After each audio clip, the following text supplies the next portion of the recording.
Hoje a nossa história fala sobre a palavra inspirada. O que será que significa a palavra inspirada? Alguém sabe? Os artistas, sabe quando os artistas desenham aqueles quadros lindos, maravilhosos e pintam? Fala assim, nossa, o artista teve uma inspiração, ele lembrou daquilo e foi fazer. Mas será que a palavra de Deus é assim? A palavra de Deus, ela foi inspirada, pensada, feita pelo próprio Deus. Não foi por qualquer pessoa. Só que a palavra de Deus, não, será que ela caiu do céu? Sim, ó, do nada a Bíblia cai assim na nossa frente. Será que foi assim que aconteceu? Não foi assim que aconteceu. O Senhor escolheu 40 homens para escrever a Bíblia. Mas será que o Senhor chamou os 40 homens e falou assim, olha, vamos reunir todo mundo aqui e escreveram tudo no mesmo dia? Será que foi assim? Não foi assim. Sabe quanto tempo que eles levaram para escrever a Bíblia inteira? 1.600 anos. Um montão de tempo. E nós temos um versículo que a gente vai falar agora, que ele fala sobre a palavra inspirada. Ó, vamos ler o versículo, é assim. Toda a escritura é inspirada por Deus e útil para o ensino, para a repreensão, para a correção e para a educação na justiça. Segundo Timóteo 3,16. De que será que esse versículo está falando? Da Bíblia. Da Bíblia. Esse versículo está falando que foi o Senhor Deus que enviou a Bíblia e também está falando que todas as vezes que nós precisamos saber como que a gente vai fazer as coisas, a gente tem que olhar aonde? Será que é lá no psicólogo? Será que é lá no professor? Aonde que nós vamos olhar? Na Bíblia. Porque ela educa, porque ela corrige, porque ela repreende, porque ela é boa para ensinar. É na Bíblia que nós vamos ver. E a história de hoje vai falar sobre uma pessoa, que eu acho que vocês até conhecem essa história. E essa pessoa chamava Josias, o jovem rei. E ele teve uma experiência com a lei. Eu vou falar só desses primeiros 5 livros aqui, ó. Quem que sabe os primeiros 5 aqui, ó? 1, 2, 3, 4, 5. Quem sabe quais são? Eu sei. Gênesis, Levítico, Números e Deuteronômio. Isso, Gênesis, Êxodo, Levítico, Números e Deuteronômio. Esses são os livros que a gente chama de Pentateuco. Ou então, a gente pode chamar de livros da lei. E hoje eu vou ensinar para vocês. Não sei se vocês sabem um corinho que fala sobre os livros da lei. É assim, ó. Cantaremos todos juntos os 5 livros de Moisés. E os livros de Moisés são livros da lei. São Gênesis e Êxodo, Levítico e Números. E, por fim, Deuteronômio, que encerra a lei.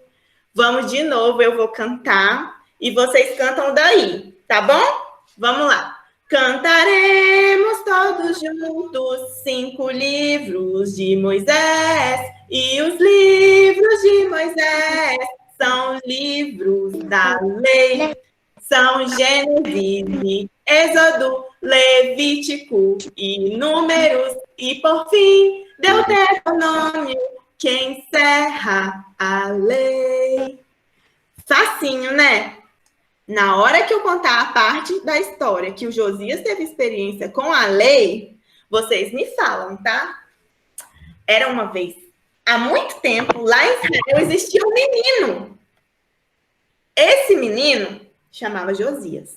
Quando ele nasceu, o avô dele era o rei de Israel. E a palavra de Deus diz que durante muito tempo da vida desse rei, ele não estava fazendo as coisas certas. A palavra de Deus fala assim que ele fez o que era mal perante o Senhor. Aí, quando o Josias estava com 6 anos, o pai dele se tornou o rei de Israel. Imagina, Josias morava no palácio, devia ser muito grande, ele talvez ficava andando para lá e para cá brincando de esconder. Será que o pai dele fez as coisas certas? A palavra de Deus fala assim que o pai dele fez o que era mal perante o Senhor.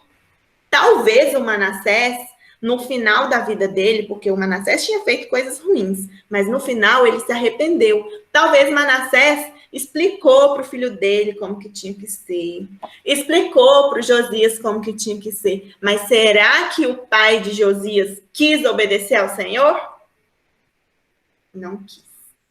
A Bíblia fala assim, que teve um dia que os próprios servos do pai de Josias foram lá e mataram ele. O que será que pode acontecer para alguém querer matar? Talvez ele tinha muitos inimigos, de tanto que ele era um rei ruim.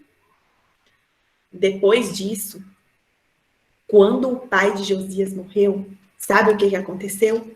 Josias tinha 8 anos e ele se tornou o rei. Ele se tornou o rei de Israel. Aí, ele era apenas uma criança, bem pequenininha. Mas será que ele fazia as coisas sozinho? Talvez ele perguntava para o pai, para as pessoas adultas o que tinha que fazer. Aí, só que ele não ficou pequeno para sempre, né, gente? Ele cresceu. Ele cresceu e naquela época o povo de Israel adorava o quê? Ídolos. Eles tinham ídolos de tudo que era jeito e ficavam adorando os ídolos. E Josias pensava assim, isso só pode não estar certo. Não deve estar certo ficar adorando esses ídolos. Mas vocês sabiam que o Josias não tinha a palavra de Deus? Ele não tinha a lei na casa dele. Nós não temos a Bíblia toda para a gente ler? Às vezes a gente tem até mais de uma Bíblia em casa. Tem um montão de Bíblia em casa, mas o Josias não tinha. E o povo de Israel ficava adorando um monte de ídolo. Mas o Josias, ele orava e pedia orientação ao Senhor do que ele tinha que fazer. Aí um dia ele teve uma ideia. Já sei o que eu vou fazer. Eu vou chamar todos os meus ajudantes, servos, e eles vão lá e vão, destruir todos aqueles ídolos. Vai quebrar os ídolos todos e destruir. E a palavra de Deus fala assim, que ele destruiu um monte de ídolos lá em Israel. Um monte. Mas mesmo depois de terem destruído os ídolos, ele pensava assim, gente, mas talvez o povo de Israel, mesmo que não tenha ídolos, eles amem os ídolos, porque está dentro da gente, dentro deles. Então, sabe o que a gente precisa fazer? Arrumar o templo. O templo era o lugar que tinha construído para adorar o Senhor. Mas, tinha um tempão que o templo estava todo largado. Não era mais um lugar bonito. Aqui tem só uma coluna, cheia de pedra quebrada, de rachadura, de graveto e de raízes e de mato. Então, eles começaram a arrumar o templo todinho para o povo voltar a adorar o Senhor lá naquele templo. Aconteceu uma coisa incrível durante isso. Ele tinha 2 servos, um chamava Ilquias e o outro chamava Safã. E eles 2 estavam lá arrumando o templo e eis que eles encontram uma coisa. O que será que eles encontraram? Eles encontraram a lei do Senhor. Era disso que Josias estava precisando. Lembra que eu falei que Josias não tinha a lei do Senhor para ele ler? Ele não podia ler. Como que ele ia ler se ele não tinha? Ele não tinha. Mas os servos dele acharam e falaram assim, Josias precisa saber que nós encontramos a lei. Nós vamos lá mostrar a lei para o rei Josias. E chegaram perto do rei Josias, mostraram a lei para ele, e Josias começou a ficar assustado com o que ele estava ouvindo naquela lei. Gente, o que será que era isso? Imagina o servo de Josias pegando a lei. A lei, gente, o livro naquela época não era igual hoje, era um pergaminho que as pessoas abriam assim ou assim. Imagina o que ele estava lendo naquele pergaminho, desse jeito assim, lá em Levítico, assim, está escrito assim, santos sereis, porque eu, o Senhor, sou santo. Josias ficava pensando. Aí lá em Êxodo 20 está escrito assim: não terás outros deuses diante de mim. Não farás para ti imagem de escultura, que são os ídolos. Não as adorarás, nem lhes darás culto.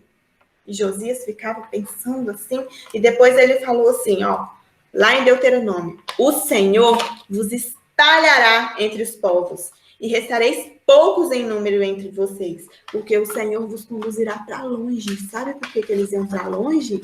Porque eles estavam adorando ídolos, e o Senhor não queria isso. Josias ficou muito preocupado, muito preocupado. E depois de um tempo ele falou assim: já sei, não adiantou a gente ter destruído os ídolos. As pessoas continuam amando os ídolos. Sabe o que nós vamos fazer? Nós vamos ler a lei para eles. Porque é assim, gente. Quando a palavra de Deus é lida e nós escutamos a palavra de Deus, ela pode falar no nosso coração. E Josias deve ter pensado assim: talvez, ouvindo a lei, as pessoas vão ouvir dentro do coração e vão obedecer. Então Josias foi lá, leu a lei para o povo, chamou um monte de gente para escutar a leitura da lei. E eles escutaram. E depois que eles escutaram a leitura da lei, eles se arrependeram. Porque a palavra de Deus, como é que era o nosso versículo? Toda a escritura é inspirada por Deus e é útil para o ensino. Estava ensinando a eles. É útil para a repreensão. É útil para a correção. É útil na justiça. A justiça é fazer as coisas certas.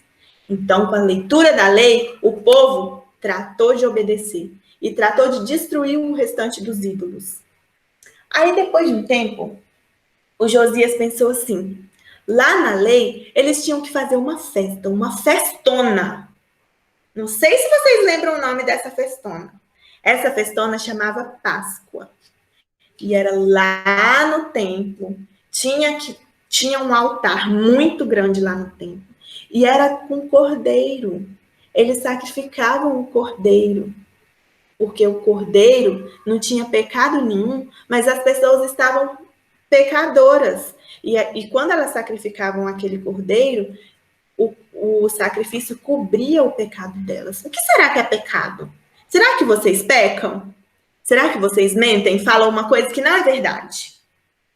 Será que vocês desobedecem a mamãe ou o papai? A mamãe ou o papai pede para fazer uma coisa e não faz. Isso é pecado. Então, as pessoas tinham que oferecer o sacrifício naquela época.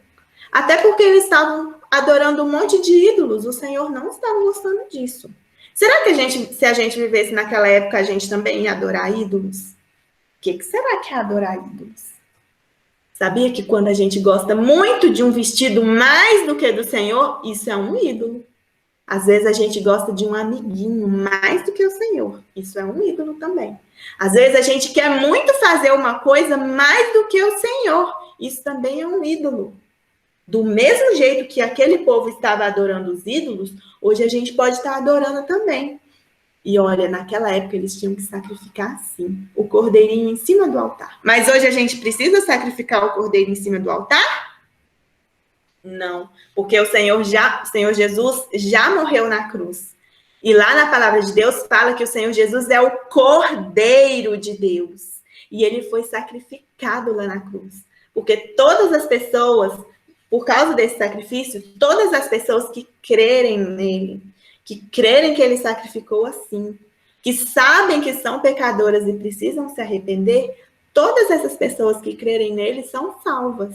Porque ele vai salvar essas pessoas, que ele prometeu que todas as pessoas que crerem nele serão salvas, serão perdoadas do seu pecado. Viram como foi muito importante o Josias ter achado a lei naquela época? E hoje vocês já aprenderam o nome dos livros da lei. Então, se a gente não puder ler a lei, tem criança que não sabe ler, tem que pedir alguém que consiga ler. Ou o papai, ou a mamãe, ou o irmão mais velho. Porque é muito importante que a gente saiba o que o Senhor Deus deixou lá na Bíblia para a gente saber o que ele quer que a gente faça. Não é mesmo? Essa que é a história que eu queria deixar para vocês hoje. e que o Senhor esteja abençoando vocês.